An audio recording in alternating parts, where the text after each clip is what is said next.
this is something that will give you some relaxation.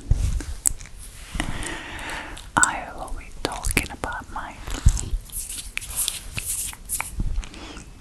a little bit of pregnancy, a little bit of my birth story,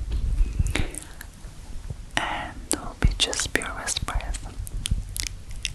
I know this mic is really sensitive, so I hope it's picking up some good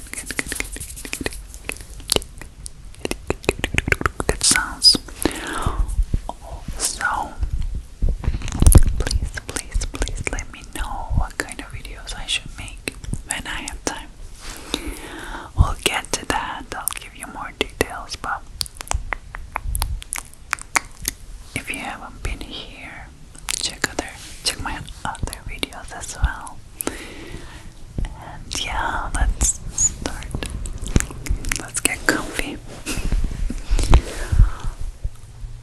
I don't know where to start. First off, I do want to say this. It's gonna be only what I experienced, and I hope this is not going to be like too much for some people if they are pregnant, if they are considering giving birth or something. I just liked hearing other real stories when I was pregnant, although that was kind of scary because I didn't want to hear anything bad or traumatizing, right? So I want to just keep it real. Nothing has been scary so much, but what is not scary to me might be scary to someone. So there's the warning. This is just my experience. And if this topic is not even an interest to you, that's okay.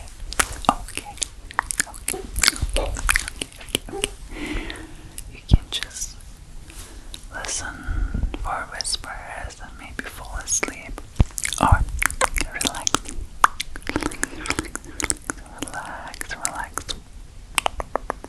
I'm kind of getting used to my phone. I used to have my Canon camera, so anyway, starting off, you can't see it really. It says Mother of Dragons,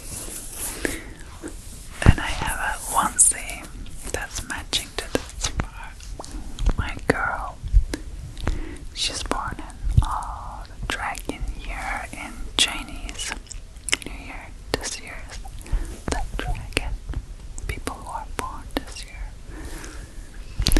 they have the dragon sign, so that's what's wrong. And I think a little bit of Khaleesi vibes here. Well, so this is kind of weird to talk about being a mom. I'm doing quotation marks because it is something very new to me. It's a new identity that I have, and I'm happy to have. So let's talk a little bit about pregnancy and then how my birth story, delivery, all that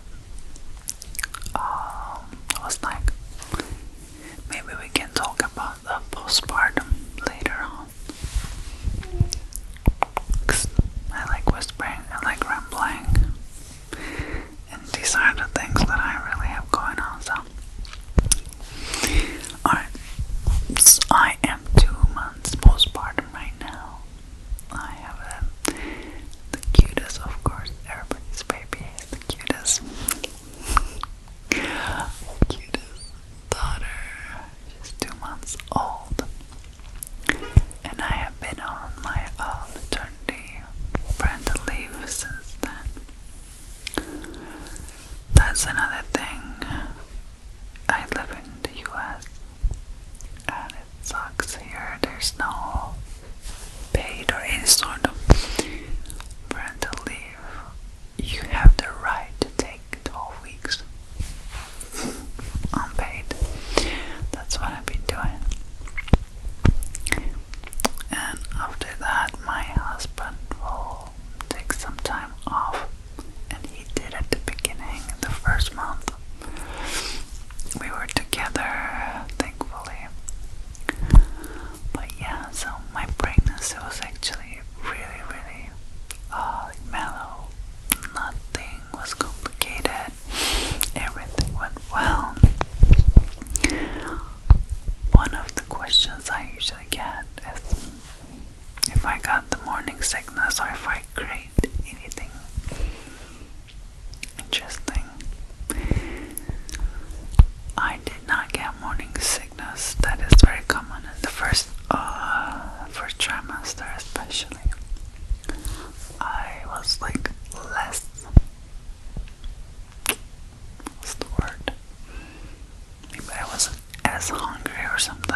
but then I somehow found myself eating everything else. So I was eating everything like meat, red meat, chicken.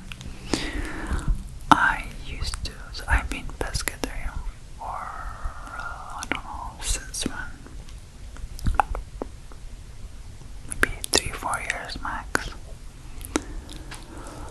And the only option that I really craved that was meat was a rotisserie chicken. And I was craving that. And I said, okay, during the pregnancy, maybe if I crave something, I'll eat it. So that's what I did.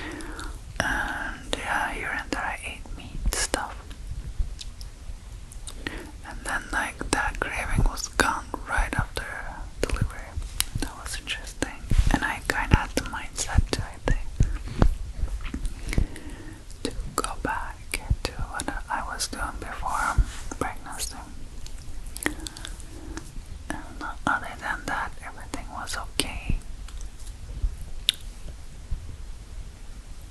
I'm thinking, I don't know if there are things that you wanna ask related to my pregnancy or delivery. Please ask me in the comments if you are watching this for that reason, to learn something or see another person's perspective and experience. And none of this means that might apply to anyone else, or every pregnancy, every person is different. So, yeah, throughout the pregnancy, I had this mindset that I kept myself away from the news, anything stressful. Okay, forgot to mention. So yeah, I didn't have morning sickness or anything first trimester, but I did have a I was really exhausted. I had fatigue. I think that's one of the common ones. But there was a really heavy fatigue. I never felt that tired after labor or any part of my life. I'll describe it this way. Even on a weekend where I didn't work,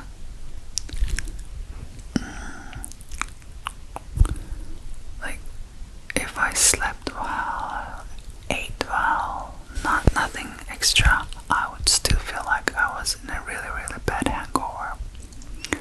That's how I feel like. I would work during the day. I would have a lot of energy. People at work did not. And I teach, right? And I'm all over the building. I always go into different classrooms.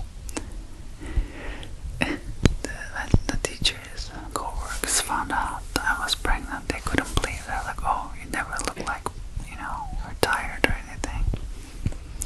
But I think I used up all my energy during the day, and I would eat healthy things, keep my energy. I didn't drink coffee. I would only drink coffee like on a weekend. If you're wondering, you're allowed to have, unless you have a condition or something else, you can have a cup a day. So, but I knew that would make me more tired and all that, and I didn't really crave it, I think. So no coffee, and I would eat things that would give me energy naturally. Still super tired when I come home. I would just pass out, like I was black out or something. Yeah. And that's pretty much it. And the third trimester, I think until the last month, I felt pretty okay. I could do everything, like taking things slowly, obviously. And I did my exercises to prepare me for the labor. There are like pelvic exercises you can do. I don't know if it helped, but maybe I think I did. What I was once you're pregnant, the hormones are going, you don't like, there's like the scare part becomes like, okay, let's do this. You get excited to meet your baby, all that stuff. At least that's how I felt. I'm sure it might be different for other people.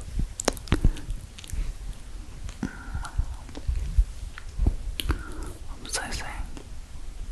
Guys, this is mom brain here. I don't want to say it like it's a bad thing. It's just you don't sleep as much. Of course. Little things kind of slip away because you have other things to worry about. Let's talk about that in a postpartum video with Ramble. Anyways, whatever I was saying. Yeah. Pregnancy was like that, and labor. So yeah, I was mentally prepping myself for labor, right? I worked with a doula. We hired a doula. If you don't know what that is someone that supports you. They're trained service providers, I would say.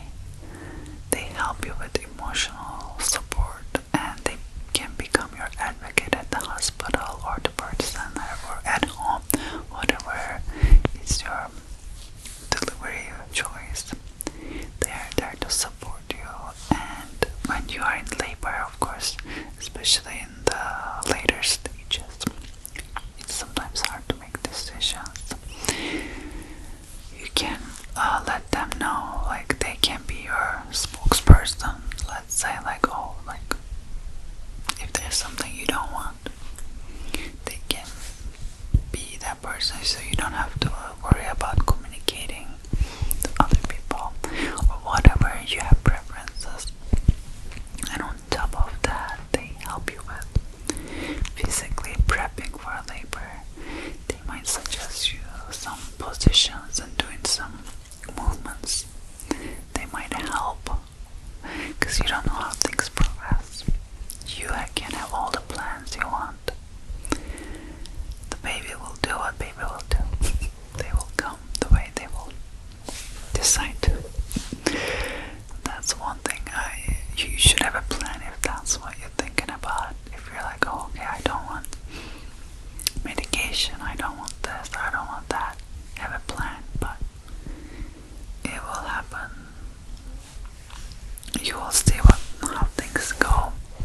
So my plan was have all natural birth and no medication. But I had an open mind. Like, I heard a lot from my doctors or a lot of parents. The first delivery, usually for first time moms, are the longest. Either the labor is longer and things progress slower. Of course, not everyone again, but majority. And that was the case for me, right? And I always said, if I'm too tired, if I'm in labor for a long time, I'm open to have medication like epidural, whatever. And I could say the whole labor from there are 3 stages of labor, okay? 3, not 1, not 2, not 3, maybe 4. I might be wrong. The early labor, where it starts slowly, you can still do things. Like you can still like do your chores at home, like watch TV. They described it as a period cramps, which I agree. The very early labor. And then another stage is like where things progress, like intensity. Highs up, it becomes more painful, like period cramps or whatever your experience is, or your pain level is. Everyone experiences pain differently, apparently. I learned that because when I checked in at the hospital on the 3rd day or 2nd day, end of the 2nd day of my early labor, first night was. Like I was having period cramps, right? But you could say it comes and goes, comes and goes. And you don't go into hospital until those contractions are 3 to 4 minutes apart. Again, everyone is different. Some people have early labor, like for an hour or a few hours, boom, they're into active labor, they're pushing quickly, right? But people like me, it might take a day or two, that early stage, and then the second day I was like, okay, and that night, second night, I was feeling they were more intense. I would have to like breathe through them. Like I would be like, okay, it's coming. It's like almost like a really intense diarrhea cramp. There we go. I'll give you that when you have those really painful cramping. That's how I'm gonna describe the later stages of the early stage. And then the next day, I'm like, okay, it is still inconsistent. I'm waiting to go into the birth center when it's 3 to 4 minutes apart, right? I don't want to spend days in the hospital before labor. I want to do it at home as much as possible, right? But it's like 5, 6 minutes, sometimes less, sometimes 8 minutes apart, and it's getting painful at that point. But my water hadn't broke at that time, so I'm still having contractions. Things progress after your water breaks, apparently. For some people, like in the movies, right, or in TV shows, you'll see the woman's water breaks, boom, they're in labor. That is a very rare case. Water breaks way later than you think.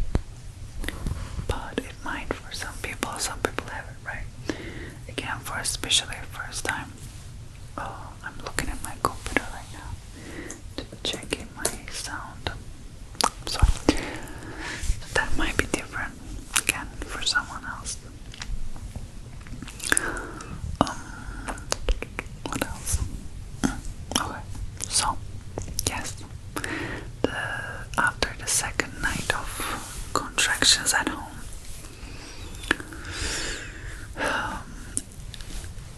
we went into the hospital, we checked in. So that means having consistent, regular contractions. You're supposed to be dilated, right? For natural birth. And it has to be 10 when you push, right? So when I arrived, I'm like 4 centimeters, which is considered early labor still, but they ask I could go back home if I want to, but then I have to come back again, and they check you, they like put all those things in your veins in case you need medication later. So I didn't want to go through that again. I'm like ready to check in at the hospital, and it was a really nice birth center we went to. We picked that place because my insurance covered it partially as well, and it didn't look like a hospital. My room was like a nice hotel room, of course with the hospital bed, but it looked nice and it was spacious. You get to walk around if you need to move. Yeah, so I checked in at the hospital like 4 p.m. This is day 3, okay? I said, yeah. So, a few hours passed. I'm having contractions. I'm like breathing through them. And then you are connected to monitors, right? Doctors are checking everything, okay? It's just slow. And that was something I was expecting somehow. And so some of the interventions I had, the first one was after those hours, it's like almost like maybe 9-10 p.m. I'm probably wrong. I'm still like maybe 6 centimeters, maybe not even. And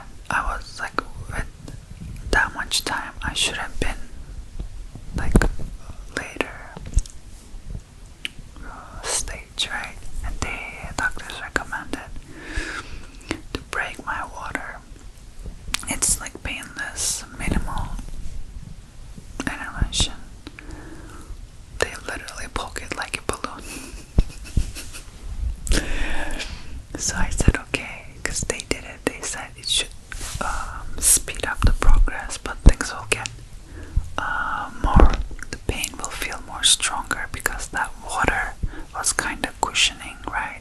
The baby. So you don't feel the baby in your bones. That's how I'm gonna describe it. So without the water, it feels like you feel it. Imagine without the cushion, right? That's how it would feel. It's more painful, yes.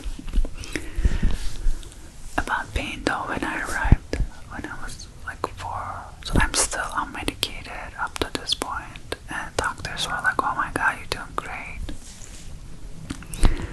Like, are you sure you don't want any pain medication or something? Let us know. I said, okay, I'll hang on as long as I can, right? And then, so I'm hoping maybe I'll give birth before midnight, right? Now the water's broken, usually it should rest on things. Still progress slow after a few hours. This is like 4 in the morning, nothing. But at this point, after the water breaks, it was painful, so I could only go through those contractions that comes for 60 to 90 seconds and goes away for a few minutes, right? And as you get closer to real delivery, it's like longer contractions, up to maybe sometimes 2 minutes. You feel it goes for a couple minutes and it comes back. So at that point, you don't have much break to get some energy. And I mind you, for the rest couple of days when I was going through labor, I didn't have appetite. I couldn't eat. Even I forced myself. No. So like you can't even hold it down sometimes, even if you force yourself to eat. And of course I haven't slept in the last 3 days with the contractions. I was counting them, you know. So my body's really tired at this point. So I pushed it until the morning. We waited, this is like 10 a.m. or something now. And I am maybe at 8 centimeter, 8.5, something like that. Still not in the active labor, it's not enough. Oh my god, baby's making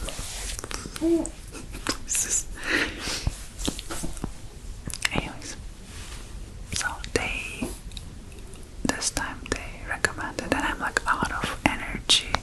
There's no way I would push that baby. I have 0 energy at that point, right?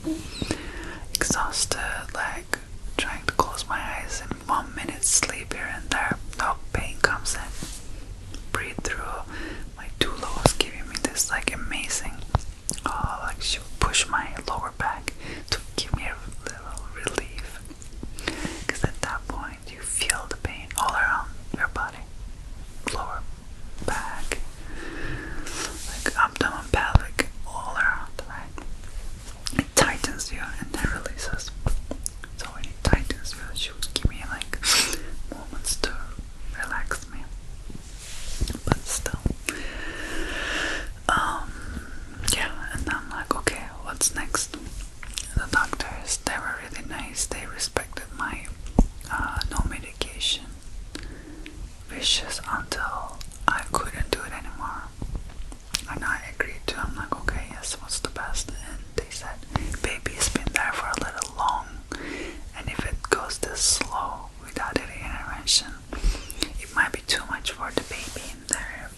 body is going through something very transformative, even though it's natural, blah blah. It is a huge thing. In some cases, things are a bit more complicated, but modern medicine is there to help you, whatever complication or trouble you have. Trust in the process, and of course, trust in yourself, what you want to do, how much you want to push yourself. Everyone is different, but I think, what I think about labor, it is a mental game more than physical. It is all physical. But yeah, like you have to have that preparation mentally, I think, which is hard. Yeah, that's my story, and I have my beautiful daughter. It was beautiful. It was like, so I gave birth at 1 p.m. So I spent almost one day at the hospital for labor, and then I stayed there for 2 nights. Yeah, and the rest is a different story. But we are here healthy. I'm grateful for that. And like postpartum has its ups and downs, and that's super normal. Let me know if there are any moms or wannabe moms out there, or any caregivers that didn't have to go through, or didn't go through labor or things like that. But this was my story. I don't know, I hope this will sound good, at least. Okay, my baby's little. She needs me. I'm gonna go check on her. You hear her probably. They're grunts. Yeah, it's called active napping, active sleep. It's normal. Alright, thanks for listening. That was a lot of information. Well, ask me questions if you have anything else to ask. Alright.